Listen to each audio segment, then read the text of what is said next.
Bem-vindos de novo. Vamos continuar a nossa conversa sobre ética e moral. Franciele, muito bem lembrado, obrigado. Não vai ter trabalho da nossa disciplina. Tive uma conversa com a Letícia e não haverá trabalho, tá bom? Eu vou considerar o trabalho em relação às nossas aulas e também ao questionário que foi realizado naquela nossa revisão.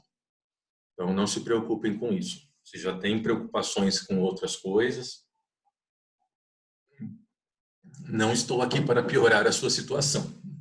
A minha finalidade aqui é fazer você realmente aprender e refletir e ser um ser crítico nesse nosso tempo de contato enquanto ele durar. Ignore, Glória. Relaxa. Não se preocupa com isso, não. A gente vai se ajustando, tá bom? Fiquem tranquilos em relação a isso.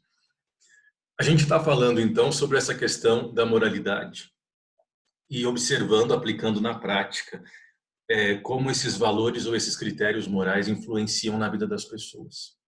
Eu quero que a gente pense agora na perspectiva da ética, e eu não esqueci da fala, eu acho que era o Renan, me corrija se eu estiver errado, por favor, falando da moral influenciando nas decisões do Estado, né? Essa questão da moral religiosa e tal. A gente vai chegar nessa discussão, fique tranquilo. Falamos sobre moral. Moral é o conjunto de valores de uma sociedade. Super bacana. E a ética? Quando nós pensamos em ética, pessoal, ética significa modo de ser, ou ainda, nós podemos entender ética como caráter. E essa compreensão da ética deriva da sua palavra originária, que é ethos, uma palavra grega, que tem esses significados, modo de ser ou caráter. E aqui eu peço licença para que você reflita comigo a seguinte situação. Talvez, eu não conheço seus pais, seus avós, ou a pessoa que você cresceu e conviveu, né? Talvez os seus pais, ou seu educador, tenha um discurso que você pode ter ouvido, do tipo, olha, não se envolve muito com fulano, porque fulano tem um caráter duvidoso. Ou do tipo, as pessoas podem mudar o seu comportamento, mas caráter é um só. Ou a pessoa tem caráter, ou ela não tem caráter. Não sei se você já ouviu isso, mas são frases ou expressões muito utilizadas, hoje menos, mas que já foram muito utilizadas, principalmente por pessoas mais velhas. Esse entendimento de que a pessoa tem um caráter só e ele pode ser aperfeiçoado, mas ninguém muda de caráter. Ou a pessoa presta ou ela não presta, né? Existe uma fala nesse sentido. Se eu entendo essa fala, independente de concordar ou não, essa é a lógica da ética. A ética é um padrão geral de comportamento baseado na arte do bem viver e na busca das virtudes. E aqui eu faço destaque a essa frase, né? A esse momento. A ética é baseada na arte do bem viver e na busca das virtudes. E o que são essas virtudes trabalhadas filosoficamente? Virtudes, o que também é chamado de virtude, é a disposição do indivíduo na prática do bem. Então, falar em comportamento ético é falar em um conjunto de valores que direcionam as pessoas na prática daquilo que é bom e principalmente naquilo que é justo. A, a reflexão ética, ela está muito próxima da reflexão de justiça, certo? A gente entende que a ética, ela apresenta valores e parâmetros gerais, bem gerais mesmo, para que as pessoas vivam de maneira adequada, vivam bem. E qual é o ponto principal diferenciador da ética e da moral? Eu coloquei aqui para vocês, não sei se vocês perceberam, que a moral ela é intrínseca e a ética é extrínseca. Isso é uma nomenclatura que algumas pessoas vão usar no seguinte sentido: intrínseco tem a ver, tem relação com a ideia do interno, relacionado a algumas pessoas. Essa é a lógica da moral intrínseca. A moral é intrínseca porque a moral ela é de grupos sociais. de determinados agrupamentos sociais, ela surge dentro desses agrupamentos sociais. Então, aqui eu tenho o agrupamento, a moral surge deles e é reconhecida por eles. A ética é extrínseca. O que isso significa? Ela é externa aos agrupamentos pessoais, aos agrupamentos sociais. Então, eu tenho a sociedade com os seus valores morais, e eu tenho a ética como um valor externo. Você vai encontrar uma galera dizendo o seguinte: o comportamento ético é o mesmo em qualquer lugar. O parâmetro ético é o mesmo em qualquer lugar, que é essa ideia do fazer o bem e da busca pelas virtudes. A disposição do indivíduo em praticar o bem, agir honestamente, respeitar a vida, por exemplo. Então, são parâmetros ou premissas éticas, que são muito mais gerais. Mas nós temos um detalhe que é fundamental. A ética também é compreendida como parte da filosofia que se dedica ao estudo da moral. Então, quando eu estudo filosofia, existe uma área da filosofia chamada ética, que a gente chama de ética. E para que a ética serve? A ética serve para estudar a moral. Por quê? E aqui preste muita atenção. É a ética que aperfeiçoa a reflexão moral. É a ética que vai aperfeiçoar, ajustar os parâmetros morais de uma sociedade. Vamos pensar em alguns exemplos. Pessoal, existia, quando nós tínhamos um Código Civil de 1916, o nosso primeiro código, existia um conteúdo moral da sociedade de 1916. Então, nessa época, nós tínhamos uma sociedade patriarcal, uma sociedade em que a mulher era deixada de lado, ela era ignorada, a mulher se tornava incapaz ao casar-se. Então, ela era capaz, totalmente capaz. Se casou, voltava a ser relativamente capaz. Então, tudo que ela fosse fazer, ela dependia da chancela do marido, né? O marido a acompanhasse. Tínhamos obrigações que eram colocadas exclusivamente sobre as mulheres. Então, se a mulher não fosse virgem no momento da noite de núpcias, o marido poderia rejeitar a sua esposa e anular o casamento. Essa obrigação não se exigia sobre o homem. Se a mulher descobrisse que o seu marido não era mais virgem no momento da noite de núpcias, qual era o efeito? Nenhum. E esse comportamento, socialmente falando, era tudo certo. A sociedade era construída dessa forma e todo mundo entendia que tinha que ser assim. Isso significa que todo mundo concordava? Por certo que não. Mas a maioria da sociedade, ou pelo menos quem tinha o poder, tinha força para fazer esse tipo de determinação. Esse comportamento foi sendo mudado. Nós tínhamos nesse período também diferença entre filhos.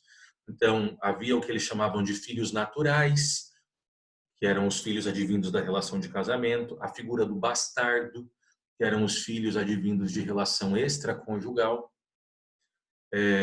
E nós tínhamos também os filhos adotivos. Era possível que os pais fizessem distinção, inclusive sucessória, sobre os filhos. Hoje, todas essas premissas, essas ideias caíram. Por que caíram? Porque em algum momento, alguém, e aí esse alguém foi crescendo, né, esse grupo de pessoas foi crescendo, passou a olhar para essa situação e a criticar. E essa crítica foi ganhando força. E essa crítica extremamente forte fez mudar a regra moral. Então, hoje, é muito tranquilo e moralmente aceito na sociedade que a mulher participe ativamente da vida. E nós tivemos um momento que era um absurdo imaginar que a mulher poderia trabalhar fora de casa. Então, eu me lembro, e eu tenho até essas imagens gravadas que eu tenho, dependendo das aulas, eu gosto de usar, de capas de revistas antigas. Então, te dou exemplo. Havia uma capa década de 30, mais ou menos, e eram dicas para como que a mulher deveria se comportar para com seu marido. Então, esteja sempre arrumada, limpinha, cheirosa para receber o seu marido. Ele não merece ver uma pessoa desengonçada quando chegar na sua casa depois de um dia exaustivo de trabalho. Seu marido chegou em casa, não aborreça com os seus assuntos. Ouça ele, porque os assuntos dele são mais importantes que os seus. Os filhos, tomado banho e perfeitamente arrumados para quando o marido chegar e não precisar se preocupar com isso. Tudo certo, se preocupe com a comida, casa precisa estar impecável. E todas as imagens e desenhos de mulheres ou fotos como donas de casa, elas eram muito curiosas. As mulheres estavam sempre com uma bela saia, uma blusa ou até mesmo um vestido, um salto alto, maquiada, cabelo impecável, andando pela cozinha e ajustando. Agora eu lhe pergunto, quem coloca um salto para fazer qualquer tipo de limpeza? Então, ou seja, as representações elas eram absolutamente reais. Um tipo de representação dessa jamais seria feita hoje. Nós continuamos tendo pessoas que acreditam que de fato a mulher tem que ficar em casa e fazer tudo isso, com certeza. Mas socialmente essa já é uma visão reprovada. Hoje se tem um entendimento de que a mulher precisa ter mais possibilidades. A ética permite isso. A ética olha para o comportamento moral e critica ele e bombardeia, até conseguir produzir alguma mudança. Eu vou te dar vários exemplos sobre isso. Nós temos aqui uma representação, né? Um retângulo onde está representado a ética, dentro dele nós temos a moral. E uma parte da moral está fora da ética. O que você tem que entender? É desejo da ética trazer a moral para dentro de si. É desejo da ética que o comportamento de grupos sociais reconhecidos como válidos reflitam comportamentos éticos, porque esse é o comportamento justo. Isso é o adequado, mas isso não vai acontecer sempre. Existem conteúdos morais, valores morais reconhecidos pela sociedade que estão distantes dos valores éticos. E aí eu vou te dar um exemplo muito prático que nós vamos aprofundar esse estudo ou amanhã ou na nossa outra aula. Já está pronta a aula, inclusive. Quando nós analisamos, por exemplo, o Holocausto, a Alemanha nazista, foi se construído um entendimento de que os judeus eram um tipo de inimigo que deveria ser controlado na sociedade alemã. E essa ideia é uma ideia de promoção da valorização nacional, né? Então, Alemanha para alemães, os judeus estão roubando nossas riquezas e levando para eles. Um discurso que se repete, inclusive nos dias atuais. Se entendeu socialmente falando que, de fato, os judeus deveriam ser retirados da convivência social. Toda a sociedade alemã sabia dos campos de concentração. Certamente eles não sabiam, na sua maioria, do que acontecia lá dentro, porque a propaganda dos campos de concentração era diferente. Mas todos sabiam que existiam campos de concentração. Todos entenderam como adequado pegar judeus que nada fizeram e colocarem presos, de certa forma. De certa forma não, presos mesmo, literalmente presos. Por qual motivo? Por ser judeu. Isso foi um comportamento moralmente aceito. A sociedade entendeu que era correta e foi assim durante um bom tempo. Para os grupos militares que faziam o controle dos campos de concentração, era um comportamento moralmente aceito matar os judeus com as maneiras mais criativas possíveis, ou utilizá-los para pesquisas médicas, como Joseph Mengele fazia. Havia um desrespeito e uma desconsideração pela vida. E isso moralmente era aceito, estava tudo certo. Eticamente, isso nunca foi aceito. A ética jamais chancelou esse tipo de comportamento. Jamais. O que aconteceu? Depois que isso aconteceu, as tropas soviéticas chegam aos primeiros campos de concentração, em 1945, se verifica efetivamente que não há mais nenhuma chance de vitória. As tropas contrárias, elas estavam face a face com o terror. E a visão e os relatos de soldados soviéticos são inimagináveis daquilo que eles viram ao chegar nos campos de concentração. E isso provocou uma grande reflexão global. E uma grande reflexão global de reprovação. Temos a ética entrando com força aqui. Isso está errado, isso não tem que fazer, vocês pisaram na bola feio.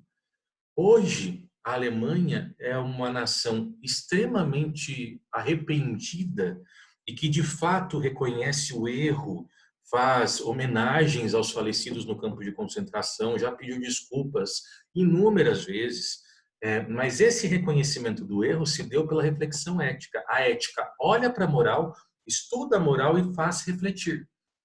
E pode, eventualmente, modificar aquela ideia, modificar aquele entendimento.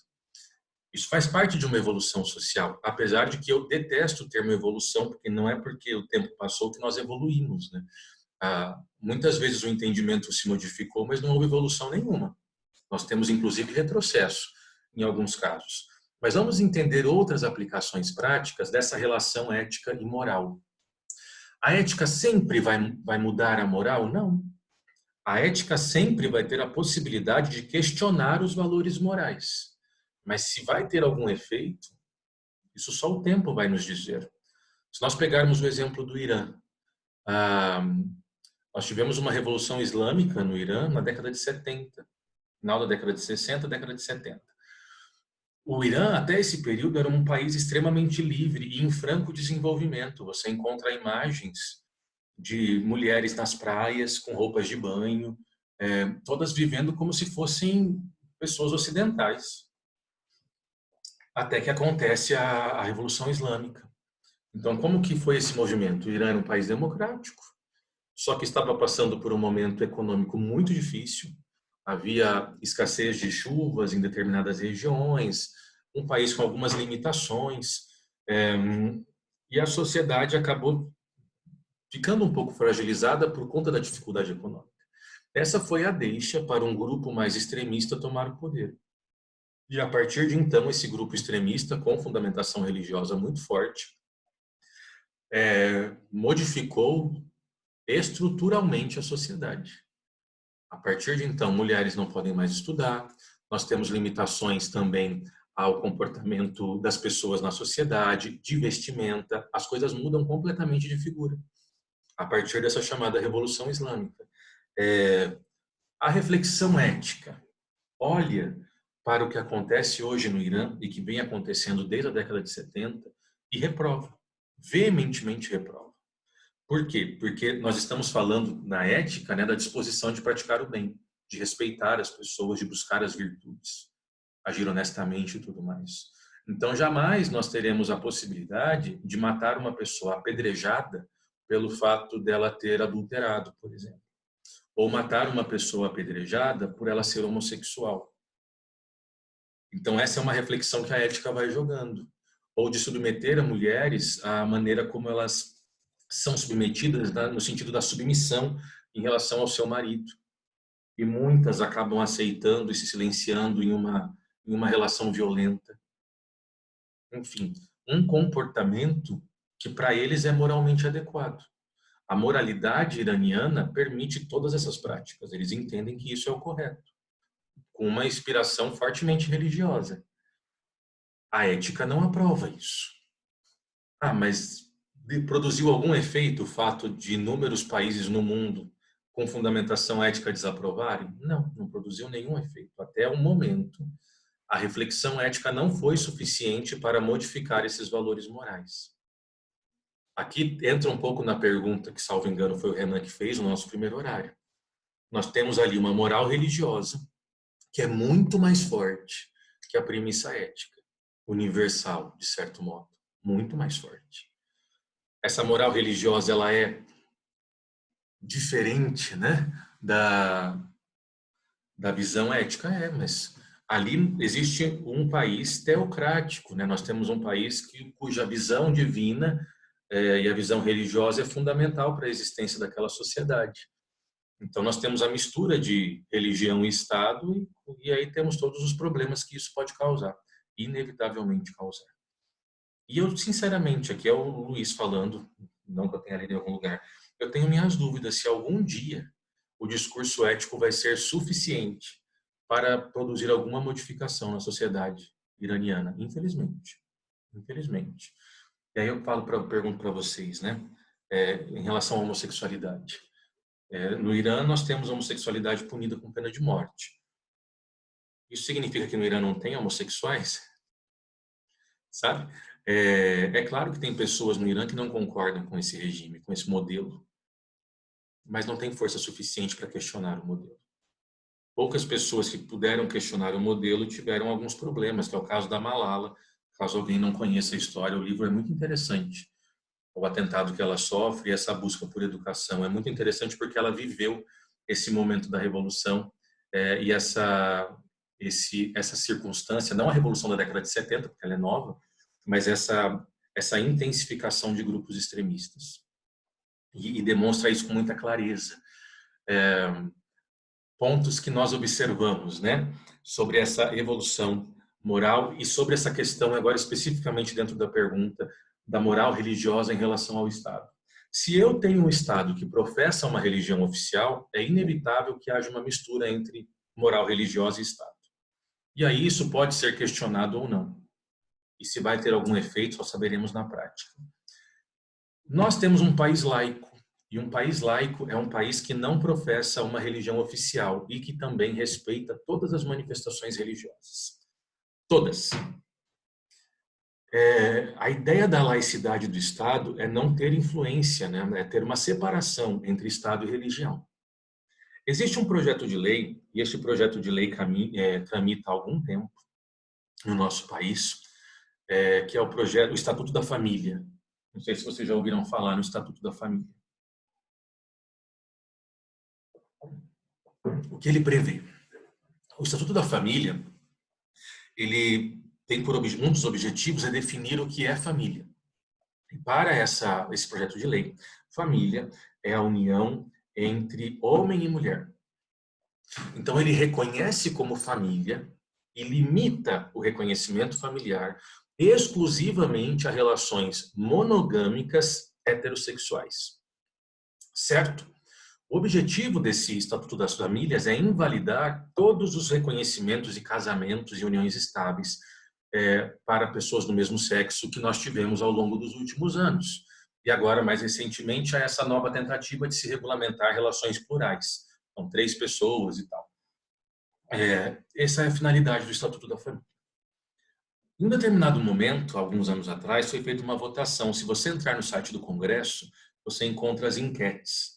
Então, eles pegam projetos meio questionados, assim, meio polêmicos, e jogam lá a enquete para a população votar. Você é a favor ou contra? E houve a enquete sobre o Estatuto de Família, Estatuto da Família. E foi muito claro de que era para definir que família era a união entre homem e mulher. E esse projeto teve uma votação maciça de gente favorável a ele. Se nós pensarmos a sociedade como um todo, a sociedade ainda tem essa perspectiva moral de que o certo é homem e mulher. E vocês sabem do que eu estou falando. Essa é uma visão ainda presente na sociedade.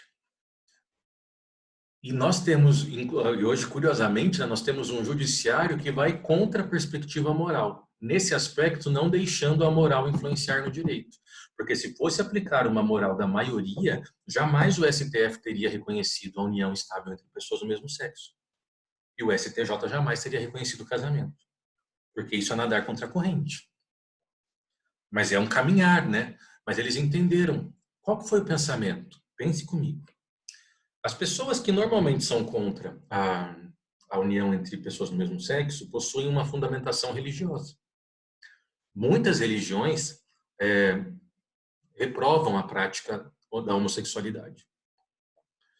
Ok, mas se o Estado é laico, não interessa o que a religião acha sobre isso.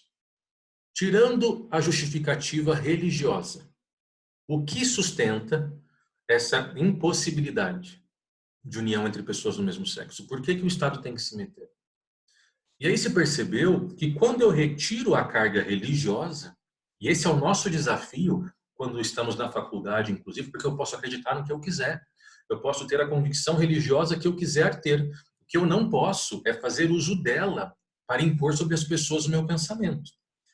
Se eu retiro a carga religiosa de reprovação sobre a homossexualidade, não resta coisa alguma que sustente uma proibição de relacionamento entre pessoas do mesmo sexo, juridicamente falando. Então permitiu-se. Mas ainda existe uma resistência muito forte na sociedade. Aqui, se continuasse sendo proibida, né, ou não permitida o relacionamento, não reconhecido juridicamente o relacionamento entre pessoas do mesmo sexo, nós teríamos uma aplicação moral, o direito respondendo à moral, uma moral com influência de moral religiosa muito forte, e a eterna tentativa da ética em questionar essa situação. Então, vamos imaginar que esse projeto seja aprovado. Nós temos um legislativo bastante conservador. Eu acho que, por mais que esse projeto seja aprovado, o STF derruba, dizendo que é inconstitucional. Mas